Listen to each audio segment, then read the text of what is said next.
Olá, hoje é terça-feira, 5 de abril de 2022. Eu sou Roberto Crescente e você ouve a segunda edição do Boletim de Notícias da DW Brasil. Confira nesta edição. Zelensky pede reforma na ONU para pôr fim à impunidade russa. União Europeia propõe novas sanções e bloqueio a importações de carvão da Rússia. Prefeitos relatam pedidos de propina no Ministério da Educação. O presidente ucraniano Volodymyr Zelensky, em pronunciamento ao Conselho de Segurança da ONU, acusou soldados russos de cometerem uma série de atrocidades e crimes durante sua retirada da cidade de Bucha, próxima a Kiev, e disse que o mundo ainda verá os resultados das ações russas em outras localidades ucranianas. Em mensagem de vídeo, Zelensky acusou as forças invasoras de matarem centenas de civis. Ele disse que soldados russos abriram fogo contra famílias inteiras, incluindo mulheres e crianças, e os acusou de cometerem violações e abusos à população. O presidente criticou o papel da ONU na manutenção da paz e afirmou que a entidade não cumpre os compromissos assumidos. Ele pediu a exclusão da Rússia do Conselho de Segurança, de modo que o país não possa exercer seu direito a veto e bloquear as decisões da entidade contra suas próprias agressões. O líder ucraniano disse que o sistema da ONU deve ser reformado para que o direito a veto não seja usado como um direito de causar mortes. Zelensky ressaltou que a Rússia deve ser levada a julgamento por ter cometido, em suas palavras, os crimes de guerra mais graves desde a Segunda Guerra Mundial. A Comissão Europeia propôs uma nova leva de sanções ao regime de Vladimir Putin, que devem incluir a proibição das importações de carvão, madeira e outros produtos russos, além do veto de exportações da União Europeia de vários outros produtos.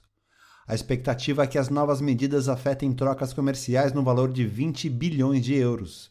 A proposta veio em reação às denúncias de massacres de civis por soldados russos na Ucrânia.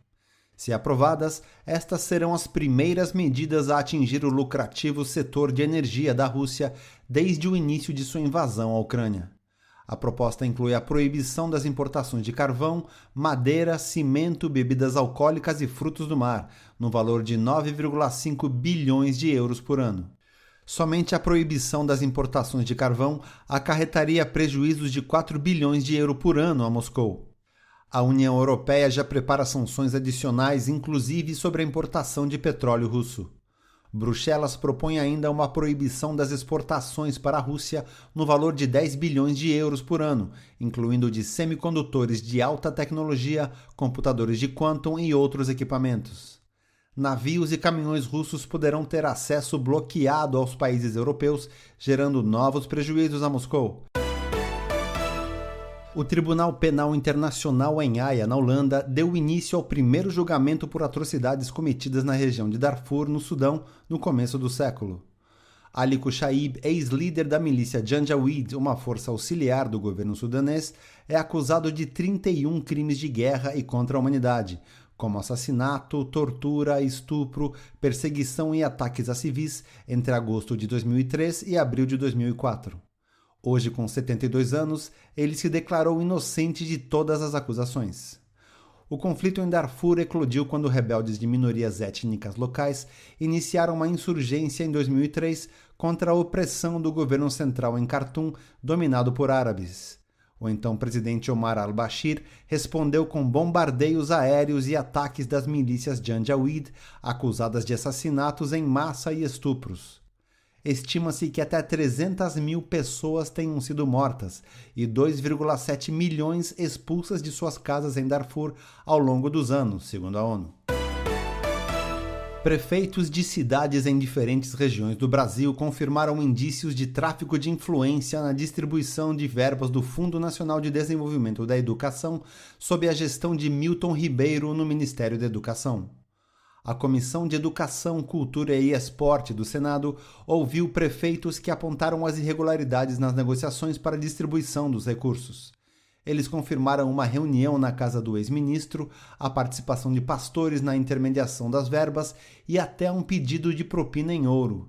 O pedido foi confirmado por Gilberto Braga, prefeito de Luiz Domingues, no Maranhão, que disse que um dos pastores cobrou 1 quilo de ouro para facilitar o recebimento das verbas. José Manuel de Souza, prefeito de Boa Esperança do Sul, em São Paulo, disse que a liberação de recursos para uma escola profissionalizante foi condicionada ao pagamento adiantado de R$40 mil na conta da Igreja Evangélica.